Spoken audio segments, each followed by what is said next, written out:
What do you get when you cross a know-it-all newspaper columnist with an awkward, unsophisticated everyman? Yeah.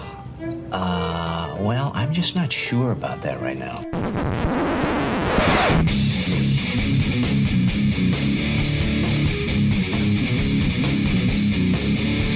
Welcome to Couch and the Roo.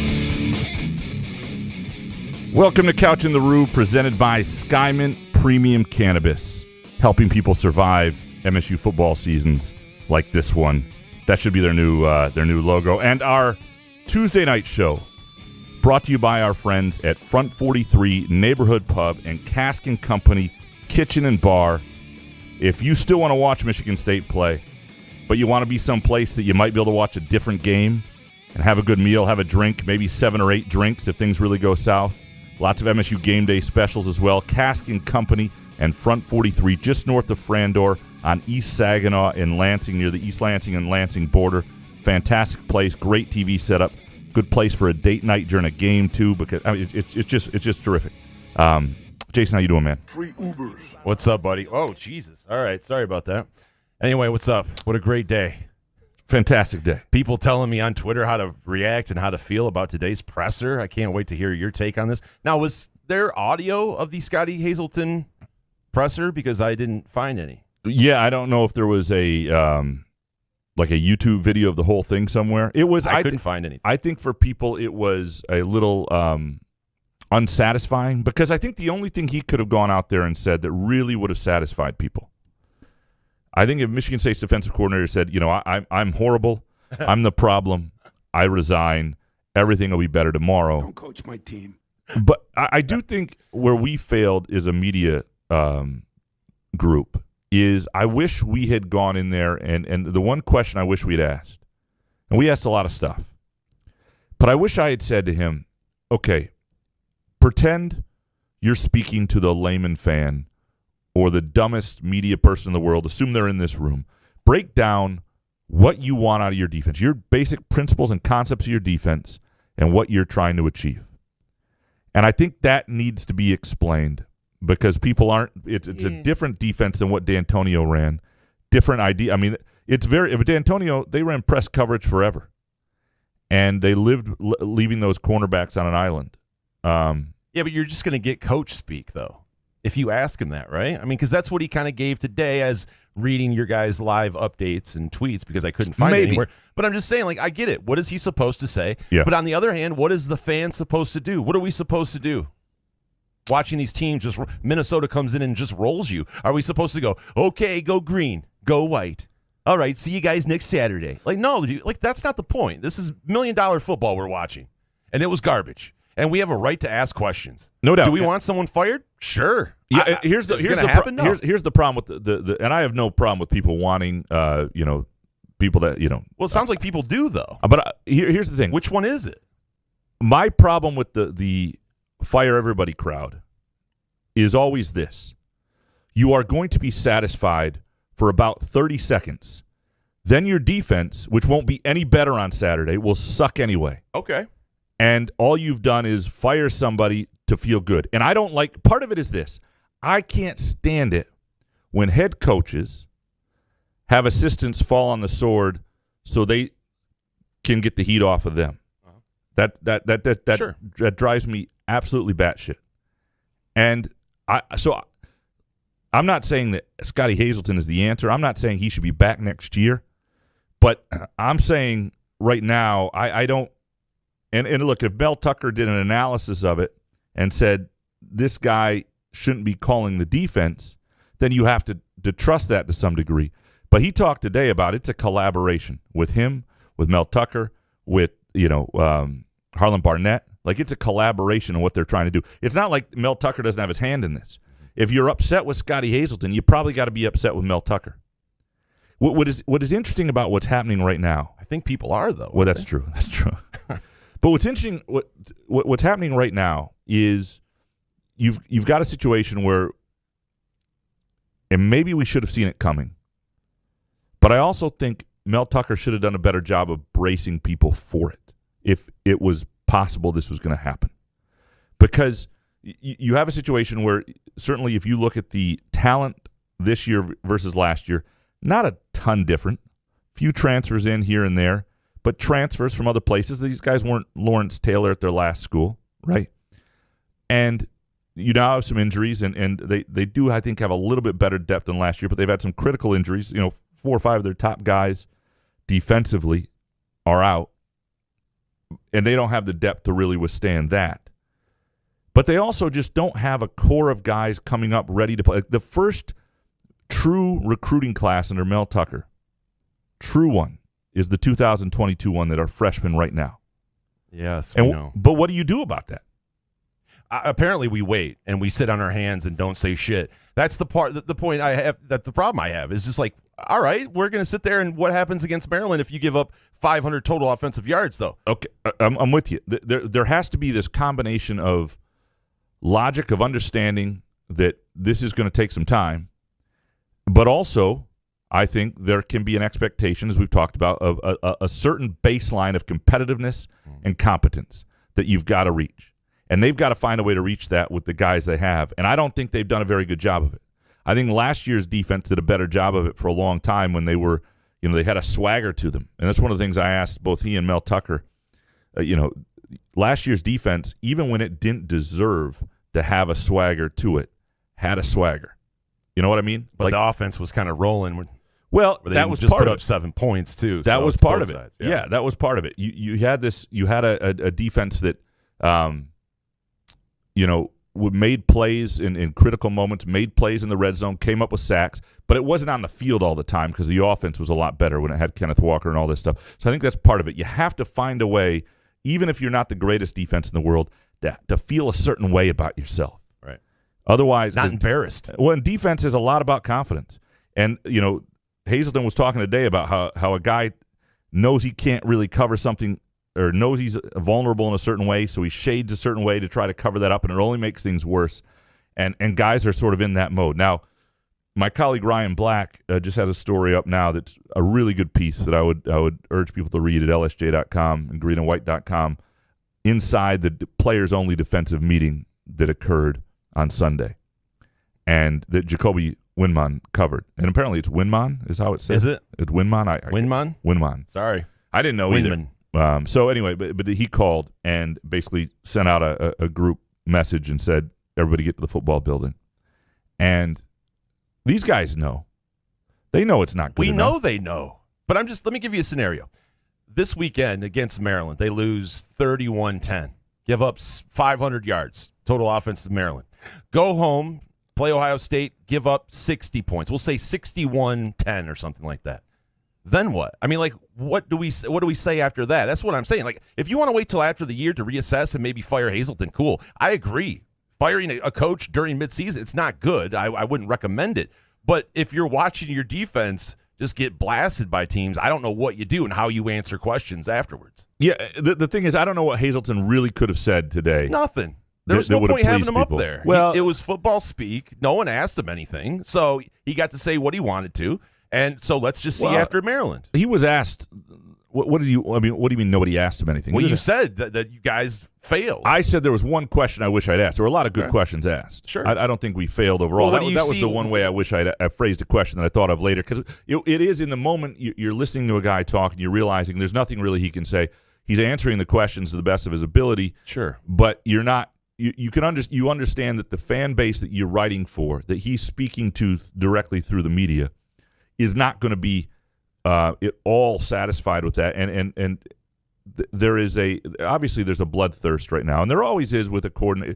The number of years there has not been one coordinator at Michigan State where there isn't somebody wants somebody fired, and I think that is something I have to work on. I have a visceral response to that because I stopped taking people seriously when their first response is fire so-and-so. And so but I got to understand that doesn't mean there's not a problem. Right. So when your first response is fire so-and-so, well, fuck you. These are real, these are real people. With that, they're real people shit. They make millions of dollars. That doesn't mean it's a big time program. And they're playing like there was bend don't break defense last year, and it's worse than last year. Yeah, and they're not winning. So something. I mean, I just don't know what we're supposed to do as fans. Is just sit back and cater to what you guys should tell us what to think or something. Like I'm not telling you what to think. He's a guy. He's a family. No. He has a family. Like who gives a shit. Everyone has a family. I wish the first response to trying to figure stuff out wasn't as simple. Yeah, as fire somebody. Fire Hazelton. Hazelton hot seat. It's fun. Yeah. It's being a fan. It's what it's about, right? I don't understand. I can understand waiting and all that other stuff, but as a fan, I just don't know what we're supposed to do for a whole week when you have to wait a week for another game. It's just impossible. I give Hazelton credit for coming out and saying what he had to say, but it was a lot of like football speak. That's great. Let's just see it against Maryland. How are we going to rebound? And there are a couple things. One, it's his job. He does make millions. He ought to be held to account. He ought to be. Jay Johnson was out last week. Scottie Hazelton was out this week. Sure, absolutely. I mean, they ought 2 or 3 times more this season. We ought to hear from them, and they ought to answer questions. That's part of the gig, and so that they don't get a pass on that at all. But we talk about it a lot. I think most Michigan State fans are rational, but they have concerns, and you take concerns as in most want Hazelton fired. It's tongue in cheek on Twitter, fire Hazelton. But honestly, there's a little bit behind it. If the season goes the way it's about to go, something needs to happen. That's fair. And what I think is that is the approach. I think I would find much more reasonable. Like, this isn't working. This guy's either got to figure it out, or I don't know if he can be the guy. And that's a better way to just and hashtag Hazelton hot seat after all that. And so I do understand. Like, I know what you're saying, like the irrational fan stuff, but it's just like if you see it and you see it and you see it and you root for other, like the Lions, and then you see Michigan State do it, you just as a fan, you get fed up. And when you're fed up, you say things. Now, if they turn around against Maryland, all right, let's see what you got. But if they give up 500 yards to fucking Maryland, there's a problem. Blame the players, blame the coaches, whoever you want. Tucker. This is a big game. Yes. And it is. We're going to have a guest on momentarily from the Washington Post and get into this. Emily Giambalvo, who's a fantastic reporter, covers Maryland. Because if you read Ryan Black's story and you listen to the MSU play, like they understand. Like, yes, Minnesota was a big game, and in some certain ways it was a swing game for the season. Well, the season swung a certain way, and this game is now a swing game in even another way. A more dire way, because if they're going to be in contention for a bowl game, if they're going to be in contention for, a winning record, if they're going to be in contention not to get run off the field, they've got to be competitive and they've got to win this. And the players understand that. I mean, they can do the math. They can see where this thing's going. Yeah. You don't want to lose 3 straight going into Ohio State, because that's 4 straight. But if you win this game, if you figure out against what a really good quarterback and a good offense and a good offensive play caller, and that's one of the things Mel Tucker talked about Scottie Hazelton talked about is check that. Mel Tucker talked about. We'll fix that in post. Mel Tucker talked about Mike Loxley at Maryland being somebody who. Good offensive mind who knows how to attack a weakness. Like, this isn't an ideal matchup for Michigan State. And if they're somehow able to overcome it and win it, given their problems the last few weeks, that will give you some faith in this coaching staff. It will give you some faith in this season. And that's what people really need right now. They need a reason to believe that this coaching staff and this team can fix the problems in season. I don't know that they can. And it doesn't help that Maryland was competitive at Michigan, right? If Michigan would have hammered them 41-3 or something like that, I think there'd be a different mentality going into the I think people are panicking. There's a sense that Maryland is a decent squad with a pretty good offense and a good quarterback and good playmakers, and that's exactly what Michigan State can't really handle right now. And the flip side of that is, if Michigan State played Northwestern next week and Northwestern sucks, or a team that had no quarterback and can't move the ball and won a game, what would it really mean? Like, in certain ways, this is better. You should have to, because if they do win it, if they do solve some things, if they do hang in there defensively and get something going offensively, then okay, they've actually done something. They've actually solved something. And so, we'll get into we might get back. Yeah, we might get into more of this later after we talk to Emily. We'll hopefully talk some MSU hoops later as well. We'll have Harry on and pick the games, including the Michigan State-Maryland game and the Michigan game at Iowa. Let's take a really quick break, and we'll come back. Couch in the Room, presented by Skymint Premium Cannabis and Front 43 and Cask & Company. Where else can you cheer on your team, enjoy a mouth-watering burger or savory sushi, sip on handcrafted cocktails, or one of 46 beers on tap? Take your game day or date night to Cask & Company Kitchen Bar or Front 43 Neighborhood Pub near Frandor. Two amazing places with one awesome blended modern American Asian menu. Catch the game on one of 30 60-inch TVs or stop in for the all-you-can-eat lunch buffet. Enjoy happy hour or elevate your night out at Cask & Company or Front 43 on East Saginaw in Lansing. Firekeepers Online Casino and Sportsbook is the site to play. Get your Vegas on right now from your phone, tablet, or laptop. All the hottest slots and tables, plus sports betting featuring in-game wagering. Download the app at firekeeperscasino.com. Go with the name you know. Firekeepers. Terms and conditions apply. Must be 21 or older and located in Michigan. Gambling problem? Call the Michigan Problem Gambling Helpline at 1-800-270-7117.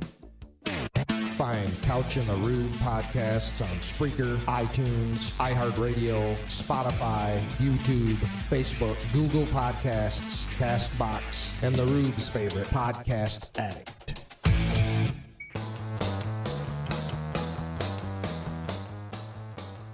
All right, it is time now for our interview of the week, presented by Hopcat, the best damn beer bar, world-famous Cosmic Fries, and great burgers, including the Peyton Thorne Burger, 2 smash patties, American cheese, bacon, sunny side egg up, served on a pretzel bun.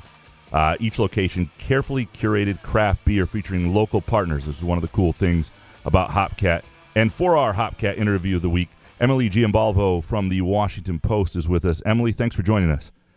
Yeah, thanks for having me. First of all, I want to congratulate you as being part of the reporting team on a piece last week in the Post on how the NFL blocks black coaches. I thought that was really excellent reporting on just how narrow the path is to becoming an NFL head coach for most black coaches, and I think it's worth a read. So people can find that at the top of your timeline or easily on the Washington Post site by or Googling that. Just a fantastic piece of work, and so well done.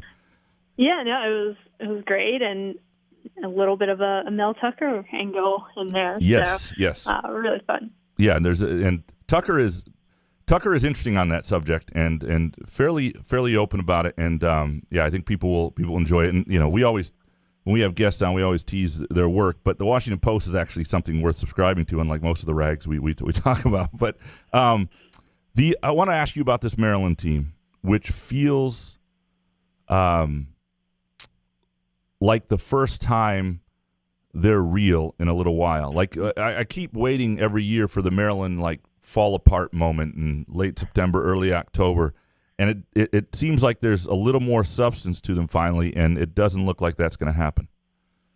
Yeah, I absolutely agree with you. I mean, it's so hard to say that about a loss, but that Michigan game really felt like a big moment for the program. I mean, I know everyone wishes they could have pulled it off and be in that team, but part of me also feels like maybe you have to come close before you actually beat them.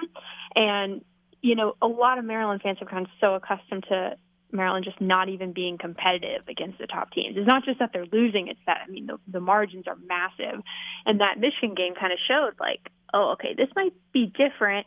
And I think it was a big step forward, and I think it just feels a lot different. In past years, it was like last year it was Iowa at home, and then 2 years before that it was Penn State at home, and they're always these big letdown losses, and it doesn't necessarily feel like that's coming for Maryland early in the season this year.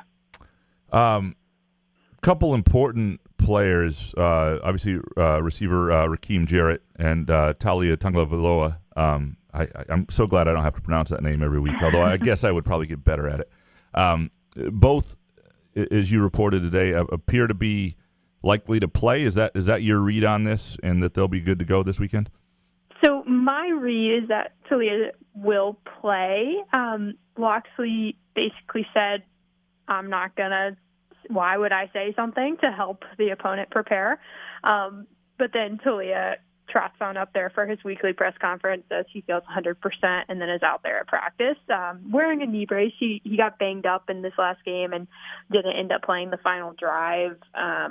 They said it was a bit of a rib and a knee issue. Didn't seem like anything serious. So I would fully expect Talia to be the starting quarterback this weekend. Rakim Jarrett, really talented receiver, was not at practice today.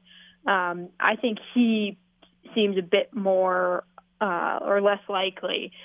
He hit his head on the turf in the game, and the word concussion was never said, but maybe seemed like those were the protocols that were starting to be followed. And he was not out there at practice. So, that would be my guess right now is Talia, yes, Rakim, maybe not. So this is a massive game for Michigan State for a number of reasons, and maybe not the reasons that they thought going in. I'm wondering from a Maryland perspective, I mean, they were very close against Michigan, but now they're 7-point favorites. They're facing a team that's reeling, but a team that they haven't really beaten much over the years as they're trying to, ascend in the East Division. How significant is this opportunity at home this weekend? Yeah, I think it's big. I think it's an important moment for Maryland to show, like, okay, yeah, we lost to Michigan. They're a good team, and now we're right back on track and beating the kind of middle tier type teams in the Big Ten. I would say the game probably has more significance for Michigan State. It just feels like Michigan State so badly needs to win a game, as you guys know better than I do. But I think that maybe feels like it could be a dangerous spot for Maryland, but I would probably be saying that more if they were going up to Michigan State as opposed to kind of coming back home to play. I think there is a confidence level for the players, having performed pretty well this year and then nearly beating Michigan. It doesn't feel as significant as it would for Michigan State, but I do think they probably view this as an important moment for them to get back on track too, and it kind of starts the stretch of 4 games that are all pretty winnable. I don't think anyone expects Maryland to necessarily win all 4, but you're talking about maybe getting to a point where you're a 6-2 team in a month, and I think that would be big for the program. What is different about Maryland this year? What makes this team more substantive? What more able to do what they did last week? Yeah, I think it starts with the offense. Even though Talia wasn't at his best last weekend, it's just a much more well-rounded group. In that the running backs were the big question mark coming into the season, and they've been great. I mean, it's this kind of trio of young first or second year players in the program, and they've looked really good. And the offensive line is now a group that's been together for a long time. They have all of their starters back from last year, and I do think it starts with Talia. I mean, Maryland finally has a stable quarterback who I think has a high ceiling, and really makes their passing offense fairly prolific, which could be the difference maker here for Michigan State. So I think with Loxley in year 4, it's just like finally been able to develop depth, feel like you have a pretty well-rounded team with depth at most positions. There are some holes, but it starts with the offense, and then for the defense, you just kind of hope, maybe try to force a couple turnovers. That's been a positive the last couple of weeks, and hasn't been the same highlight-worthy unit as the offense, but still solid, and that's kind of what it feels like, just becoming a solid team across the board, and you're starting to see Loxley's imprint on the program shining through. Yeah, and I'm wondering what people think of him. Like, is obviously now if they're winning, people are. Have fans been fairly patient? I mean, year 4 is usually the judgment year, but for most people, judgment's every week in college football, and so I'm wondering sort of what the perception of him is and how critical this year is. Yeah, I think getting to a bowl game last year was a big deal. I think if Maryland had finished the regular season 5-7 instead of 6-6, and then going on to win the bowl game, I think it might be a little bit of a different conversation with more urgency, less patience, and all that. So now you're kind of looking at a team where they're acting as if going to a bowl game is the standard, and how much better can you be? And they seem like they have been developing right on pace. I think the next step for this year is making it not come down to the final game of the season with whether you get to a bowl game. And then the other thing is being competitive with the top teams, which is kind of what they showed last week. It's not necessarily, I don't think the next step is necessarily upsetting these teams. I think the next step for Maryland was being competitive and not getting blown out. So I do think even just 4 games into the season, I think Maryland is on pace to make that next step. After that, I think it gets a lot more complicated for Maryland because in this division, and maybe, by the time we're having this conversation again, who knows where divisions will be, but for Maryland, it's like, where do you go after 7-5 or 8-4? It seems like the ceiling is somewhat low, just by nature of who they have to play against every year. But for now, I do think Loxley is right on pace with improving to an extent that Maryland fans have been patient. They really like him, and I think they've been giving him time to get the program to where it is now. What do you expect from the fan base in the stadium there this weekend? Michigan State is drawn pretty well on the road, especially on the Eastern Seaboard. Some of these games, and there might be some people who decide to stay away or don't want to risk it this week. But I'm just wondering what they're seeing, how enthusiastic the fan base is, what you expect crowd size and all. Yeah, no, I mean that might be one of the more worrisome conversations to have about the program. Not necessarily what's happening on the field, but just this lack of fan engagement. And I probably have a slightly different perspective. I grew up right outside Clemson and then went to University of Georgia. So in my mind, like, how do people not fill college football stadiums? That's just what I know. So it's mind-boggling to me. But I also, I live in D.C. I understand this is a great city. There's a lot to do. There are a lot of professional teams. If you run into somebody in D.C., they're not saying, "Oh, what are you going to do this weekend?" "Oh, I'm going to the Maryland football game." So it's a really interesting dynamic. And Loxley has been a bit outspoken about saying, we need the fans to step up, make this an atmosphere. How do you bring a top recruit into that stadium and then say they go to Ann Arbor 2 weeks later and tell them, "Oh, no, this is the one you should come play in."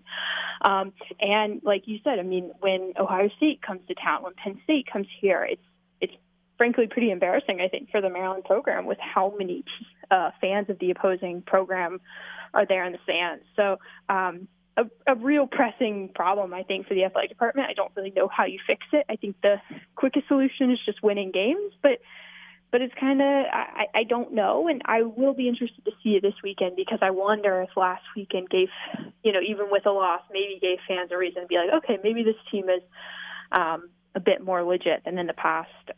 But yeah, it's mind-boggling to me. What do you think? What do you think is going to happen this Saturday? Do you have a feel for things? What's your prediction of sorts? So, I think it's so hard because I do think Michigan State's going to be so desperate, and I think that should be concerning for Maryland. I think I would lean toward Maryland is going to end up winning, just because I think if you're Maryland, you'd like the matchup of giving Talia and the receivers an opportunity to have a good game with what I've read is a Michigan State pass defense that has not been playing well. So I think that's kind of the situation where Maryland feels most comfortable. The times seems like you can kind of catch Maryland off guard is when you're forcing Talia into mistakes and needing them to be a bit more well-rounded. It's really usually turnovers that can cause the problem for the offense. They're pretty good apart from that with being efficient. So I like that matchup. I think the defense has been good enough to get the job done when needed. So I would say I think Maryland wins. I have no clue by how much, but yeah, we'll see. No, it's going to be fascinating, and I for some strange reason I enjoy covering these seasons where things are a challenge for the team you're covering and they have to overcome, and whatever it makes it for interesting copy. Well, Emily, I look forward to seeing you down there and appreciate the time. And you can read her work on Twitter at Emily Giam. That is at Emily Giam. Emily Giambalvo. Emily, appreciate you. Yep, thanks for having me. Takeaways, Jason. By the way, that is our Hopcat interview of the week. Hopcat Hot Takes. Twalia Tungavaloa. Presented by Hopcat. Taula. Go to hopcat.com for location information and, try the Peyton Thornburger. It looks like he's going to be the starting quarterback for a while. You think so? He's off Twitter, though. Smart. Everybody was commending Peyton Thorne for being strong and getting off Twitter. Hey, I would be off Twitter, too. No shit. Well, why would you ever be on Twitter if you're a college athlete, though? Right. All you're going to get is people that want your autograph or tell you that you're ass all day. What fun is that? So, actually, let's transition to this, because Izzo yesterday. Hold on. Don't coach my team.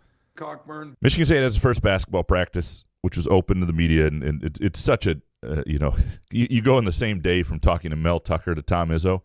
Mel Tucker, a guy can be like missing 4 limbs. He can be a triple amputee, and he's like, well, he's a little sore. He'll be ready when he's ready. And Izzo is sitting there talking about Jaden Aiken's injury, and he's basically got the X-ray up, and even if he's got the wrong information, he's telling you every detail, and then practice is You're looking around, open. like, should he be saying this to me, or what's happening I don't here? think that's right, Tom. I don't think that's how that's pronounced. That can't be right. But it's appreciated, nonetheless.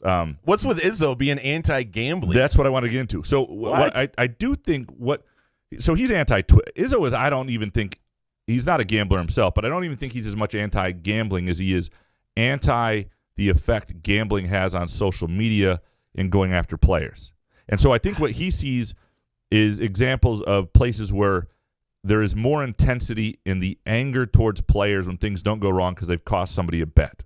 And he doesn't like that. Where are these comments? I mean, maybe I'm naive because I don't have Instagram or Facebook. I try not to go on those two, right? I stay on Twitter, I feel like, a lot.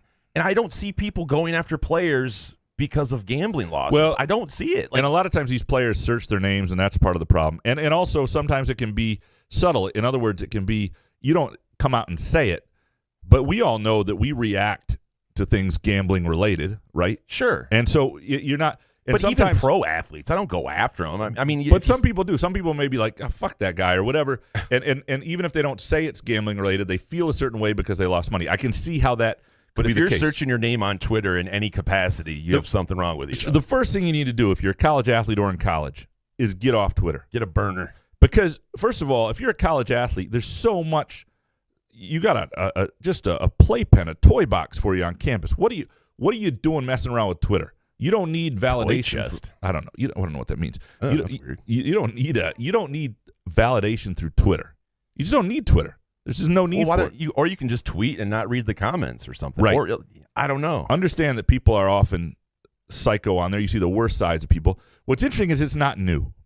I was going through. I had to go find an article for a letter to the editor from 1990 for somebody the other day in our archives. And I was looking at like the Sunday sports letters to the editor from 1990, and I may start doing a funny thing and just publishing some of these, publishing some of them. Please do. Because basically Twitter existed 30 years ago. It was just the letters of the editor. It's the same cranky bullshit. It's the same. But you had to have a lot of vigor, to send it out. Yes, the envelope, and it might take a week to get in. So right. It's like the game was 4 weeks old. The stories you see where people drive an hour because they're pissed off to fight someone. Like halfway, you have to go I'm over it now. But a letter, you're dedicated. Yeah, go to the mailbox. I thought Izzo was. It was interesting. I think this MSU basketball season, which we'll spend a lot of time talking about as we go forward, has a chance to be. Like this roster to me is flexible, and I wrote about this in the quick takes. As I've seen, as I can remember, I don't think they're the most talented. I think they don't have the most star power. They may not be the most depth, but I do think it's a fascinating roster because there's so many different types of lineups and rotations you could go through, and I don't think they know right now how it's all going to look. We'll talk about this as time goes on, but I think that's going to be really, really interesting. All right, let's take another quick break. When we come back, we'll pick the games with Harry. Couch in the Rue, presented by Skymint, Premium Cannabis, and Front 43 in Cask and Company.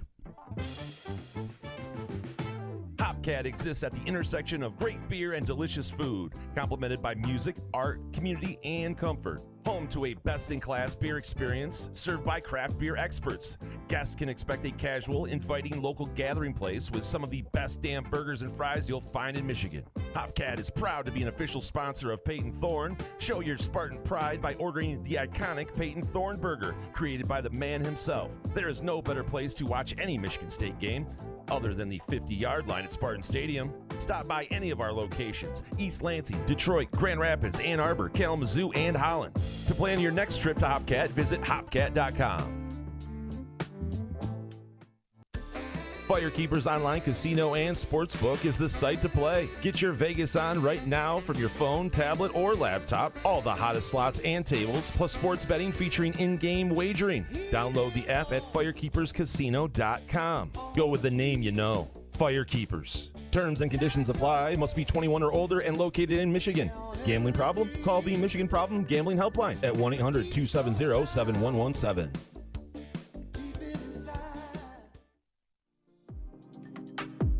Wherever you are on your cannabis journey, let Sky Mint Premium Cannabis be your guide, your friend, and your place. Whether you're curious about cannabis or a seasoned connoisseur, Sky Mint's knowledgeable staff will help you with a vast selection of products to choose from to fit your needs. Sky Mint believes access to the best cannabis helps people do good and feel good, so they grow it right here in Michigan, giving you high-quality, locally grown cannabis at highly accessible prices. Visit skymint.com for special offers and location information throughout Michigan, and use the promo code CouchAndRube20 for 20% off your first visit. Sky Mint Cannabis. You'll love this place. Find our live stream, podcast archives, as well as show, affiliate, and sponsorship information at our website, spotlightmediastudios.com.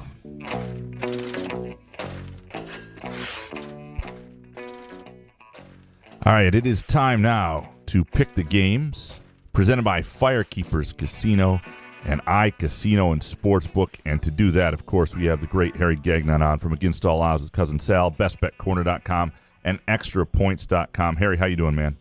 What's up, guys? How are you? Doing well. Broke after the last NFL Sunday. Jesus. Me too. It's the last time I woke good. up. I woke up, Harry, and I heard the Sharps love the Colts. The Sharps love the Colts. Mm-hmm. And what did I do? I bet the Chiefs. You loaded on the Chiefs. I hate gambling sometimes. And you know what pisses me off is there are theme Sundays, and there should be books should allow you to have your money back as soon as you recognize it, second quarter, whatever. Because I understand that what happened in Miami with the Bills and what happened in Indianapolis with the Chiefs aren't related, but they are. Because it always happens in tandem. You never get that happen in just one of those games of Sunday. It's 2 or 3 or 4, and the second you recognize it, if you've got those bets out there, you are fucked, and there's nothing you can do about it. The Bills were better than the Chiefs were the better team. The Bills were the better team, and still they both lost. And even if you just got money line parlays, it screws everything up. Yeah. How about Miami? The Dolphins have given up 500 yards back-to-back weeks, and they've won both. Yeah, they ran 39 plays. I saw Josh Allen's numbers. I'm like, how did the Bills lose? That's crazy. Oh, well. I'm out of the survivor pool, by the way, of the Chiefs. So. Ooh, man. Yeah. It was a fun run. Yeah. Well, let's dig into these games, Harry, if you're up for it. Let's do it. All right, starting with the college games. Michigan minus 10.5. I've seen this up to 11 at Iowa. I like Iowa here. Like I think Michigan's a really good football team, but this is on the road. And you're talking 10.5, 11 points against an Iowa defense that to this point has proven to be like I think they're really legit. I think their offense will do enough to keep it competitive. I would pick Michigan to win the game, but that's a lot of points in Iowa City against this Iowa defense for a Michigan team that hasn't proven it's prolific yet. I'm on Iowa here. Jason, where are you? I mean, Iowa's played better since their loss against Iowa State, Harry, but I think this is the game. I get it. Kinnick Stadium is where top 5 teams go to die, but I don't see it here with Michigan. I think they cover the 10.5. This is a game where they can, stamp their approval on the top 5 in the college football playoffs. So give me Michigan minus 10.5. What do you got? Yeah, I'm taking Michigan too. I really like Blake Corum, their running back, and Michigan took care of Iowa in the Big Ten championship last year very easily. And I know Michigan did that. It was a little too close for comfort last week against the Terrapins. But I think that might be good going forward for Harbaugh and his team, having a little bit of a scare like that on the road and at home, and now go on the road.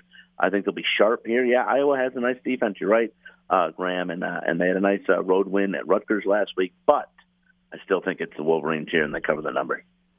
All right, Purdue plus 12 at Minnesota. Purdue got some quarterback questions in terms of health and all that stuff. Minnesota in a spot where all of a sudden people are saying, oh, Minnesota might be really good. So how do they handle that sort of situation? This is divisional rivals, all that jazz. I know Minnesota's the better team here without question. I don't love the spot for Minnesota. I don't think Purdue wins this. Let down game? Question mark. I think Purdue covers the 12. Yeah, I am on Jeff Brom and those guys keeping it relatively competitive. Jason, where are you? Purdue's ass. Right. I just, if this game were at Purdue, I think you could talk me into it possibly. But at 11, Harry, I like Minnesota. What do you like? Yeah, I do too. I love this coach. I love Coach Fleck. I love this team.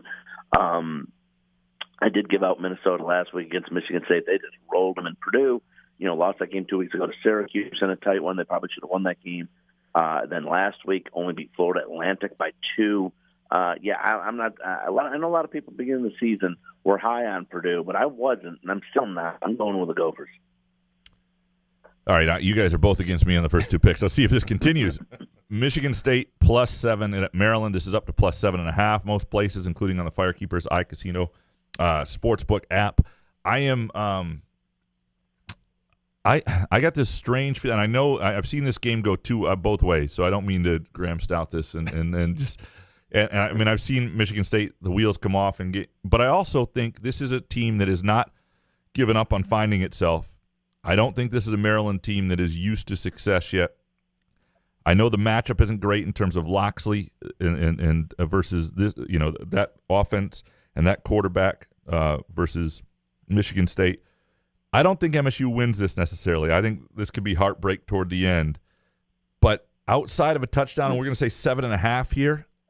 God, I'm gonna hold my nose like I am with Purdue, like I am with Iowa, and I'm gonna take the dog again on the road here.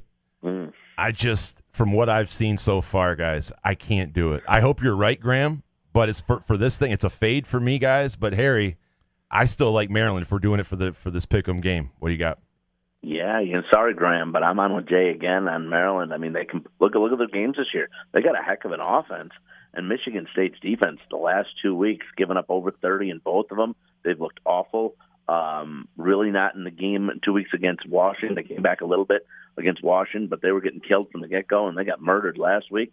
I'm taking Maryland and laying the points. They can score. This is going to be separation week in the Couch and the Roo Pick'em standings. Harry had a 6-0 week a couple weeks ago to get way up the standings, but this is going to be one of those weeks that where one of us, either me or you guys, are going down.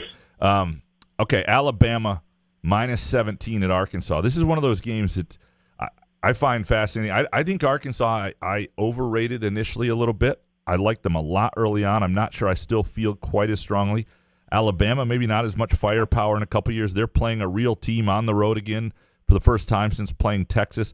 They're getting, I think, the Alabama bump in points at 17. I'm going to take Arkansas, and I'm going to. They're at home. I don't think they win this game, but I don't think this is a blowout either. I don't think this is a Bama team that's going to roll decent teams in the SEC. They're going to win by a couple scores. Again, holding my nose. This isn't a week I feel great about anything, but I'm taking Arkansas. This is the week to hammer Graham's picks then. Listen, Arkansas, I like Arkansas. I like KJ Jefferson. I just didn't like what I saw Arkansas when they played Missouri State at home and only beat them by 11 points. I think they're deflated from losing that game against Texas A&M, Harry. I'm not betting against Bama. I think 17's heavy lumber, but I'm going to do it. Give me Alabama -17. What do you got? Yeah, you know what? I'm taking Bama. I'm going to lay the points with Bama here. I mean, Arkansas, you mentioned 2 weeks ago against Missouri State, had to really scramble in the fourth quarter to pull that game out. Beat Cincinnati by 7, who lost a lot of players from last year's team. And Arkansas, that was I watched a lot of that game because I had A&M last week on the money line, which was a nice win for me against Arkansas. I like when they play in Jerry World.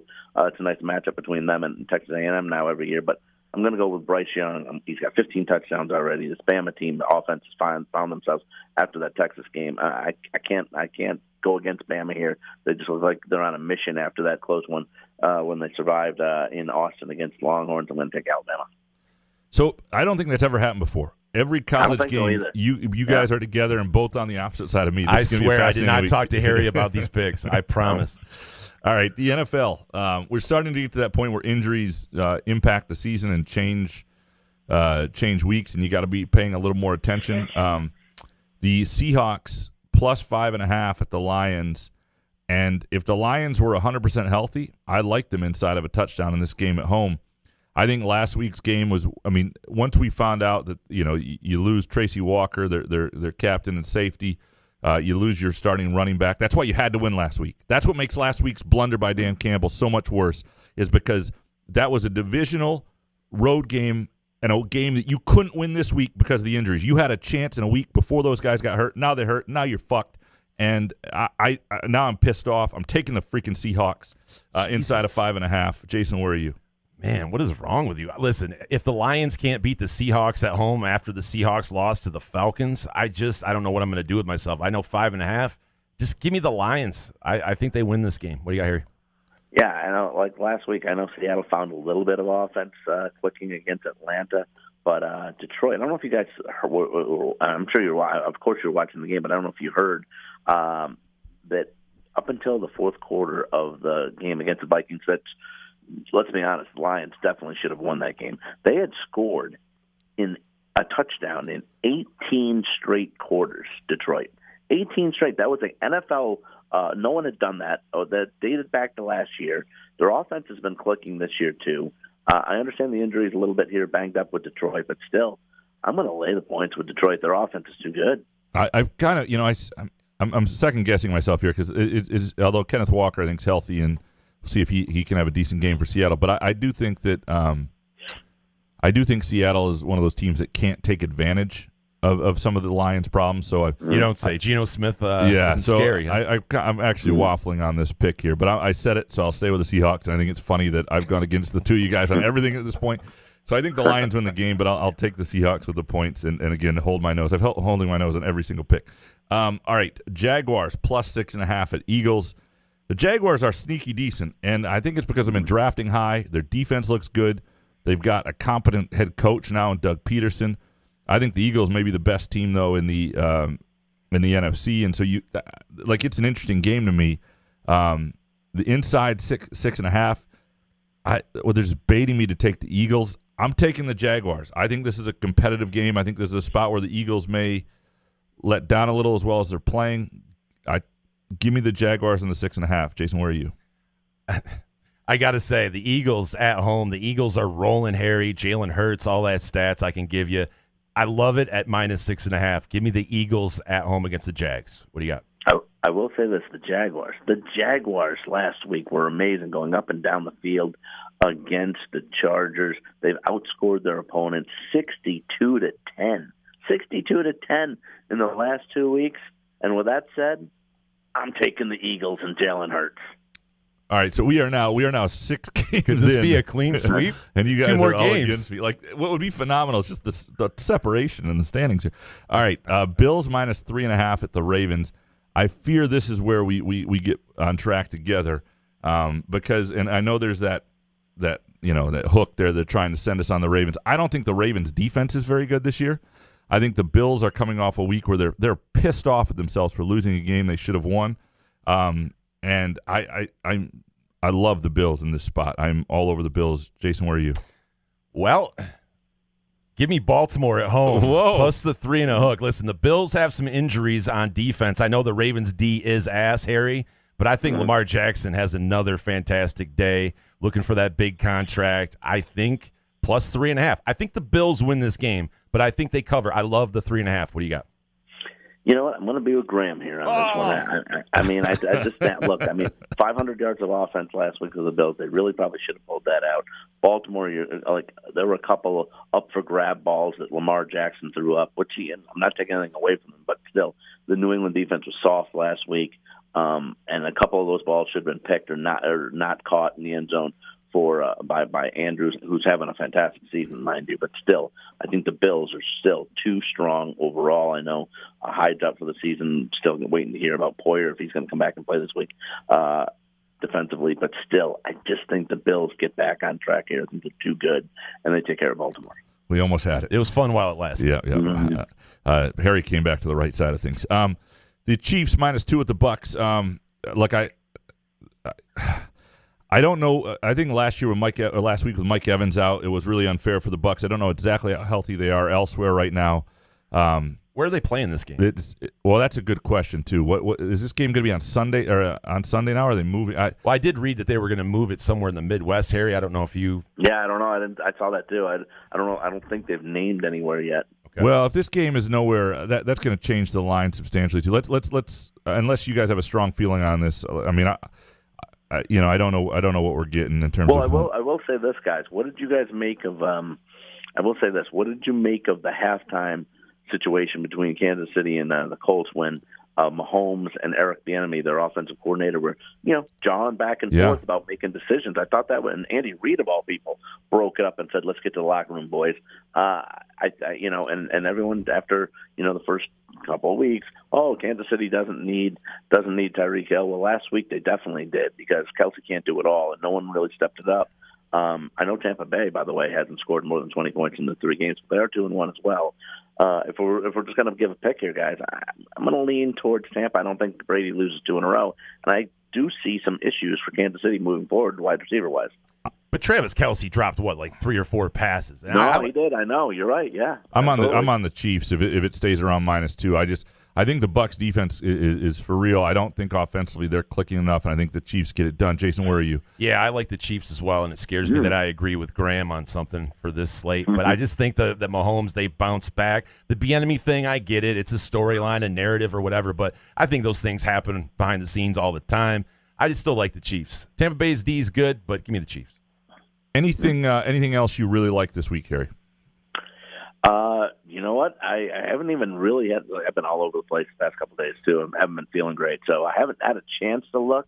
I don't have anything special right now. You guys have anything else? Well, I have one. I wanted to see what you thought of this. We're going to start doing our 3-team can't miss parlays. Okay. But I have a what I would call a chicken shit parlay, 3-team parlay, because it's all heavy favorites, but it pays out okay. All right. So here it is. Saturday, Minnesota Golden Gophers -440 over Purdue. Yep. Saturday, Alabama -750 over Arkansas. Manchester City on Sunday -306 over Manchester United. Together, it's -120. I love it as a heavy favorite parlay that pays close to even money on 3 things I think are definitely going to happen. What do you think? But you do like Purdue with the points, though. Well, 12. Yeah, I don't think Purdue wins. Okay. Yeah, okay. But I it's one of those games where I don't think Purdue. It's one of those games where you feel good about a team winning it, even if you're concerned about the points. Understood. Yeah. Yeah, I'm out. With that being said, this is like they do on Against All Odds, like Sharp Tank, right? Yeah. I'm out. Yeah. With that being said, out on my picks, but Graham, you seem like a nice. I'll be Mark Cuban. Graham, you seem like a nice guy. You got a good thing, good head on your shoulders. But with that being said, I'm out. Yeah. Harry, we appreciate you. Thanks for hanging in there with us. I hope you're feeling better, and look forward to talking to you next week. Thanks, man. Thanks, guys. All right, talk to you guys.